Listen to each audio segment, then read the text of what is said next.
Matt Lenihan Boxing Social in association with freebets.com, Empire Fight Store, and Forge Irish Stout. We're here. Gareth A. Davies. Looks a lovely sunny day down where you are. You can see it just pounding in through the background. How's things, What, buddy? down in the Canary Islands? Yeah. Yeah. No, it's a beautiful day. I'm going for a big long bike ride today.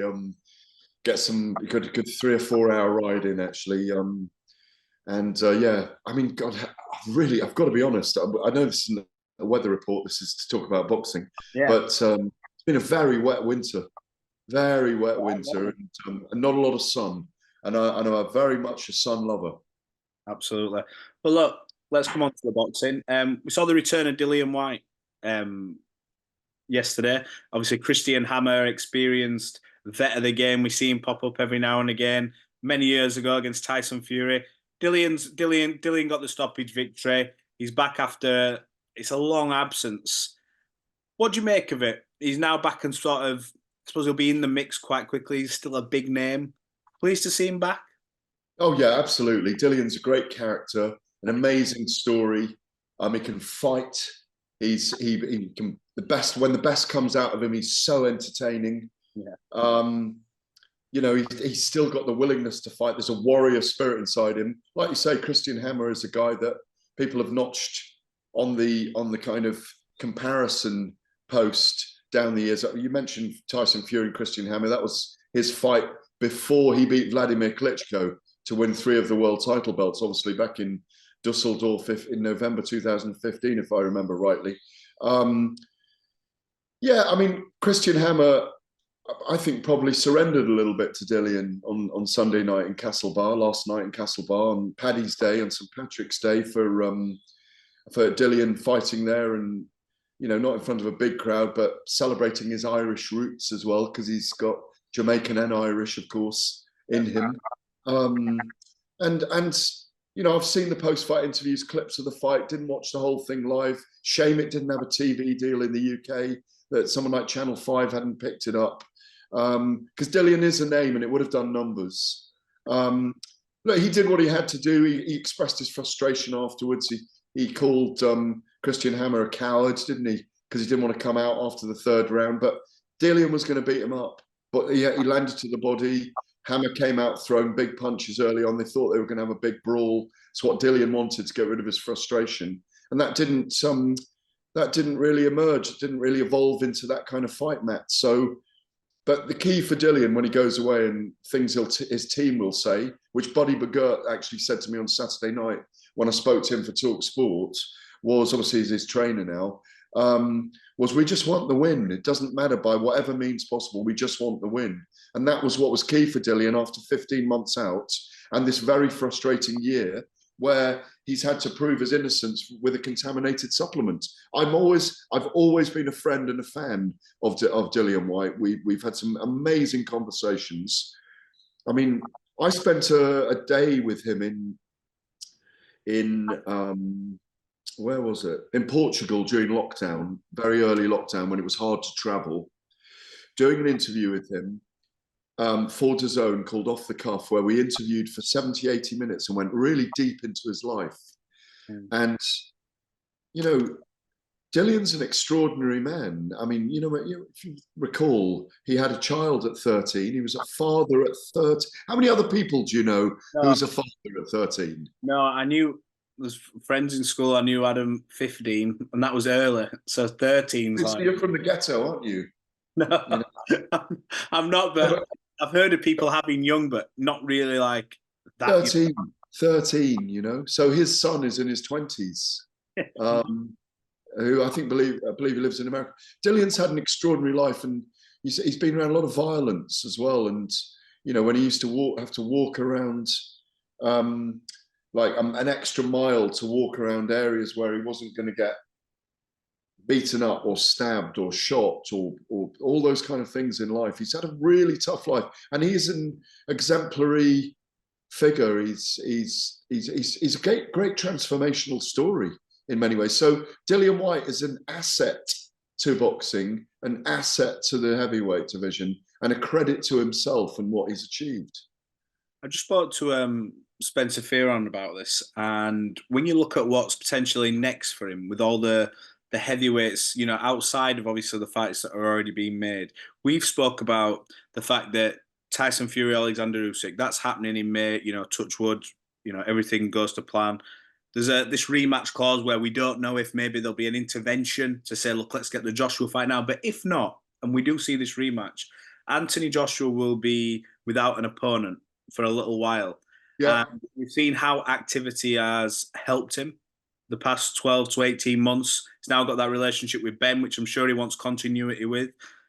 Would the Dillian Whyte fight be ideal for him, for Anthony, as well as Dillian? Because Dillian would want that back.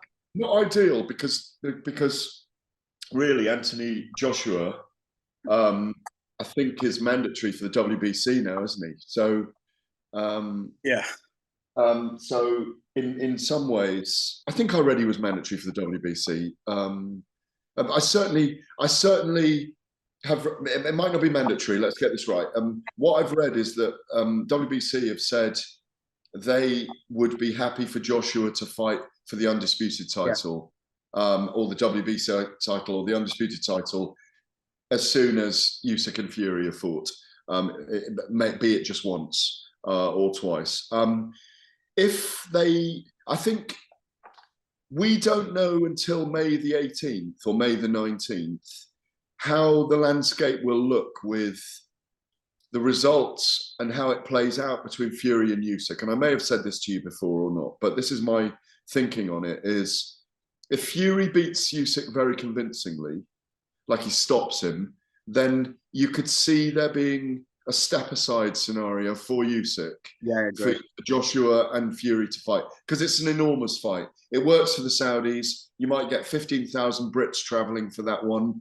People will debate whether it should be at Wembley Stadium or not. I don't see the Saudi Arabians, His Excellency Turki Al-Sheikh, really going for that, because this is a tipping point moment for them to get fans to really travel to a big event in Saudi Arabia, which is obviously one of the objectives, as well as the promotion of the country and wanting to get involved as a superpower in sport and entertainment.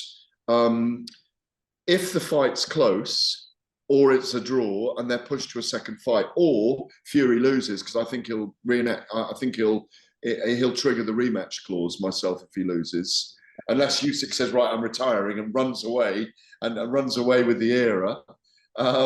Which I don't think he'll do. I hope we get these second fights. Yeah. I hope we get 2 Joshua fights, by the way, with Fury. But we're going to have to wait for the outcome of May the 18th to see where Joshua's going to go next. Hopefully he's there ringside, like Fury was for his fight. I hope they get him there. I hope they've got Dillian ringside. I hope they've got Joe Joyce ringside. I hope they've got Deontay Wilder ringside. I hope all these guys are there, because it really helps the narrative of the entire kind of blue ribbon division. You just said there, just sticking on Dillian for another minute. Deontay Wilder, coming off that defeat to Joseph Parker, we know factor for so many years when we're having these back and forth and we're talking about fights that could be happened. Dillian's wanted Deontay for a long time.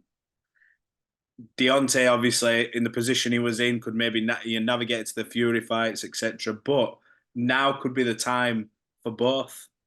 You could do that in Saudi, wherever really. That'd be a good. Yeah, Wilder and Whyte is a great fight, as is Joe Joyce and Wilder, by the way. And I'll stick on. I know where you're going with this. I'll stick on Whyte. Yes, of course. Whyte and Joyce is a great fight, by the way. But that could be the jeopardy situation for both men, where they get the fight with each other in Saudi Arabia, and the winner progresses. The winner goes into the Super League then, or gets promotion to the Premiership, or however you want to put the analogy with another sport. So, it's they're two. What's good about last weekend is you've got 2 more players in the heavyweight division who are now on the upward curve again. Dillian's back. I'm delighted that he's back, as you can tell. And he's always critical of his performances, by the way, as is Joe Joyce. So it's great to have him back in the mix. We wanted Dillian Whyte and Deontay Wilder. We don't want to lose too many of these great battles from this era, because the money, the investment, the timing, the willingness, the lack of egos right now, the promoters working together, Matt. It's a time to make these fights. I mean, I was at the Boxing Board of Control Awards lunch yesterday. It was a great afternoon, absolutely fantastic. It's a very uplifting occasion with 300 or 400 people, promoters, the boxers. You know, Lee Wood won Fighter of the Year for that brilliant year he had last year with the 2 fights of Mauricio Lara, where he came back in the second fight and his win against Josh Warrington. And also Shane McGuigan was a very deserving winner, I thought, of Trainer of the Year. That could have gone to Ben Davison. And I spoke to Nathan Heaney, who had a very close fight with Brad Pauls, probably nicked it, to be fair. And I was saying to him, you know, make the most of this now. Look at the position you're in. He's selling big ticket numbers. And, you know, 2,000 tickets. 2,000 tickets hand delivered. Just and you know, he's probably on a really good deal with his ticket sales. Well, so he's probably making good money. He looks, he's grown as a human being in the last 2 or 3 years that I've known him, and you know, it's a great story. And I think Dillian, I think Joe, and all these other guys are the same. This is the time for them to capitalize. It's a big time for these guys. Joe Joyce, touch on his return in terms of performance. I think the commentary commented saying, you know, he's coming extremely heavy for the fight, and there was talk of his performance. But is it sort of a case of when you come back off 2 defeats like he has, is performance key, or is it just about getting the win? Because ultimately, you know, you're coming back off 2 devastating defeats to Zhang. You don't, you know, you're trying to get your way back in.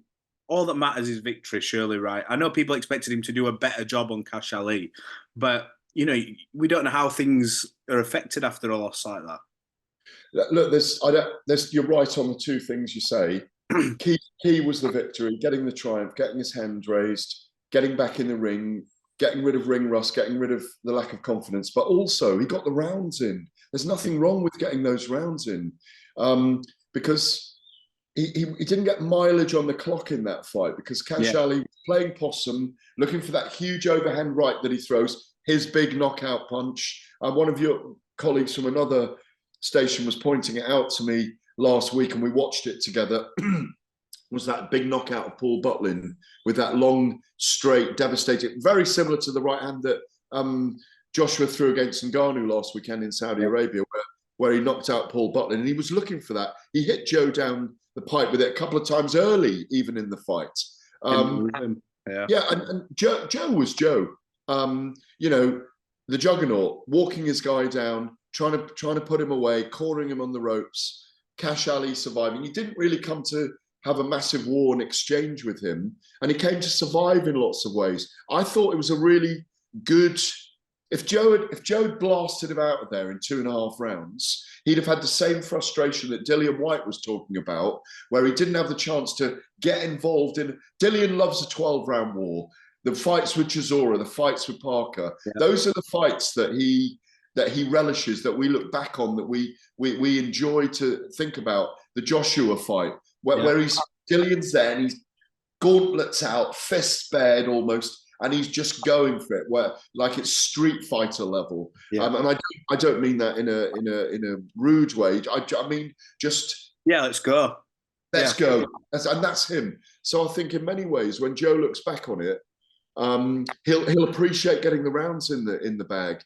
And again, just like Dillian Whyte, he's an addition to the Saudi Arabian mix. He's a giant human being. He's a beautiful man. Joe Joyce got a lovely air about him. He's a detailist, a fine artist. He's got amazing backstory with his mum, who's partially sighted. All those things, they all work. It all works. You mentioned Chisora there. I know Chisora wants to fight. Could we see Dillian Whyte Chisora again? I asked Derek about that when we were in Saudi last, and he was going, nah, not going to do it again. But you're raising your eyebrows. You think it might be? No, I think when I look at it now, obviously Chisora's still saying he wants to fight. Dillian Whyte's a long time out the ring, and obviously frustrated. Only had the few rounds. Chisora's game, and he'll be game till he does eventually hang him up. No matter who he fights with, he'll come and give someone the work, no matter what. and them two have already got a long-standing like bit of needle between them. There's always a bit. Obviously, there's that mutual respect because they've shared the ring. But I just thought, I wonder if that's something that's maybe in the background, thinking maybe we do that next. If you're thinking it, the promoters and the boxers are thinking it, and the managers are thinking it as well. It's a very entertaining ding dong, definitely. Yeah. It's like those fights that could be in the last 3 hours of a card, the last 2 hours of a card. Because I mean, obviously, we've just been to a 10-hour card where it was a fight an hour, wasn't it? But it didn't feel. It was good. Like 10 hours. I've got to be honest with you, it didn't feel like 10 hours. I was gripped the entire time. It was fucking amazing, really. Really enjoyed it so much. Even though to run to the airport straight away afterwards, literally straight away afterwards, it was. I could see those two. You could have seen those two fighting on that card. It's a good call. Just after Vargas and Nick Ball, that would have taken it to 11 hours then. But you could see that fight fitting in. I do agree with that. It's a good call. Yeah. I hadn't thought about it because it's their trilogy, isn't it? Yeah. And there's already a narrative. Thinking like promoter now, but we're always thinking slightly like promoters anyway. And the point being, when boxing's a sport of opinions and layers and nuance, and believe me, if you're thinking about it, they're thinking about it. Yeah, like I'm thinking about Saul Canelo Alvarez against Artur Beterbiev, and when I speak to deep experts on the sport who are maybe putting the promotions together, go, oh no, that's too difficult a fight for Canelo. He's not going to take it. But I know I'm thinking about it in terms of the style matchup. Yes, one is a much bigger guy and he's got incredible power against, I think Beterbiev's had Usyk down, hasn't he, in the past? Mm-hmm. In the amateurs, he's had him down. Yeah. So you just go, I'm thinking about it. If they're not thinking about doing it, it will at least have crossed their perspective, that kind of fight horizon somewhere, So 100%. Look, last couple, obviously, we touched on Nathan Heaney. Obviously, he got the draw. I had some people saying could have gone either way. People saying thought Heaney had nicked it. Just a little bit of a recap on his performance. The fight was it was a terrific fight and another classic for a British title fight. Obviously, again. Yeah, absolutely. Obviously, I wasn't there ringside because I was presenting for Talk Sport at the time, but I was across it, Spencer Oliver and myself. And I spoke to Nathan and his trainer and his team, Neil and all the guys.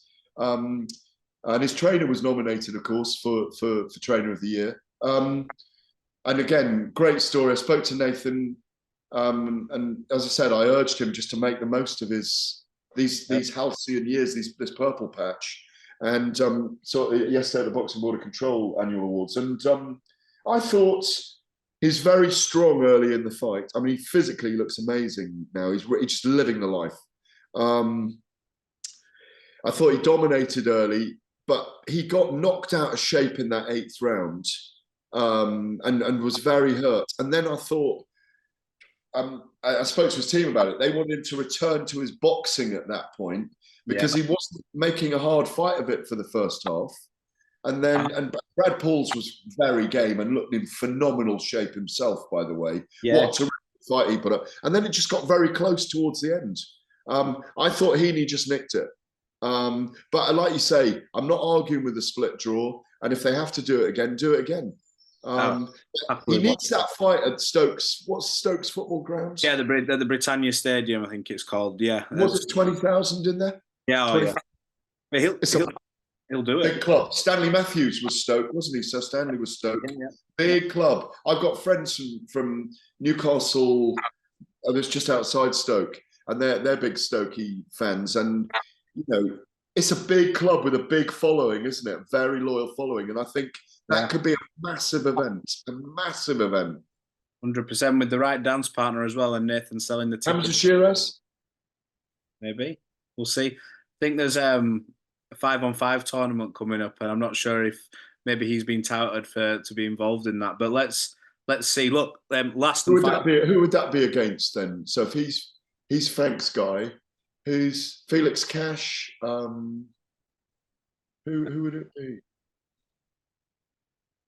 Do you feel that Chris Eubank Jr. and Terence Crawford's got legs? No.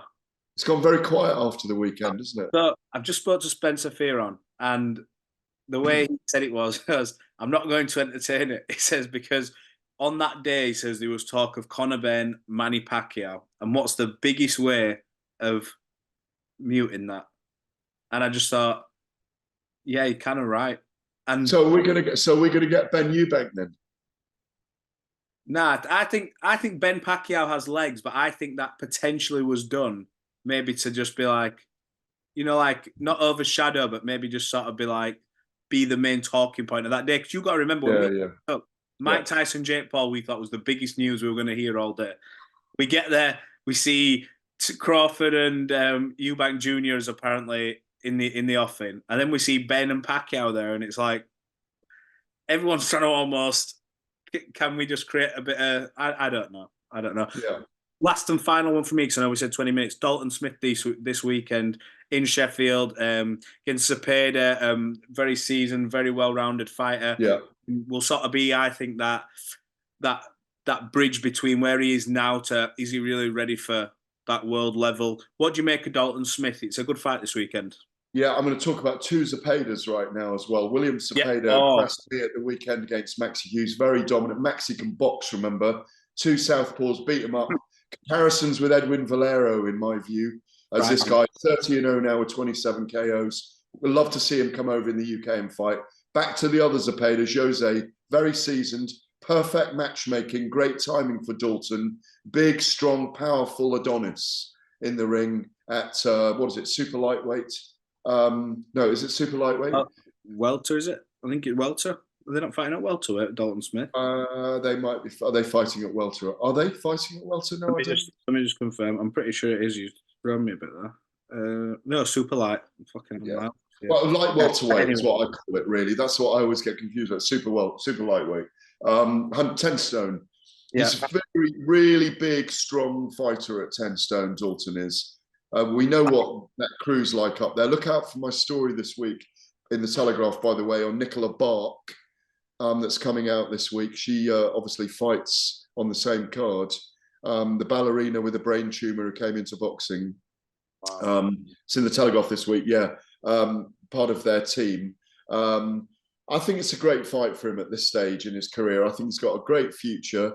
I think it was right not to put him and Adam Azim together yet, but that will come within a year and a half. I think I can see those two fighting each other. Great fight that's going to be when it happens. Yeah, speed and vim and vigor against kind of very solid, kind of planted power that Dalton's got, where he likes to engage, he likes to bust someone up, chop the oak tree down. He's like a man with an axe, isn't he?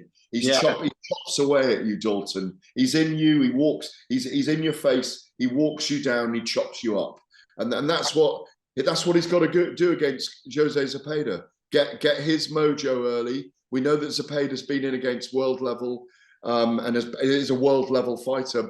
Obviously, slightly over the hill now, but perfect matchmaking. Can't wait to see it. Yeah. You made a good point just at the start of that. Just want to touch on it. Yeah, William Zepeda against Maxi Hughes. Let's go back to him again. It's been a while since I've seen volume punching like that, but not just volume punching where you're not smothering your work. Everyone can throw 1,000 shots. Jorge Linares. Reminds me of Jorge Linares, where he's got all the punches, the Venezuelan. It's got everything. Got everything. Swarming fighter. Speed, tenacity, power. And look, he's gone up to 30-0, and he's really come up now. He's coming out of the shadows. He's going to be a great guy to watch, Well, look, Gareth, I appreciate your time as always. It's been good to catch up again this week. We'll do it next week, hopefully, after obviously Dalton's had his fight and some other big fights coming up on the horizon as well. And hopefully we get some further news on some of these fights that may be happening, maybe not. And we'll go through them again. But look, appreciate your time as always, bud.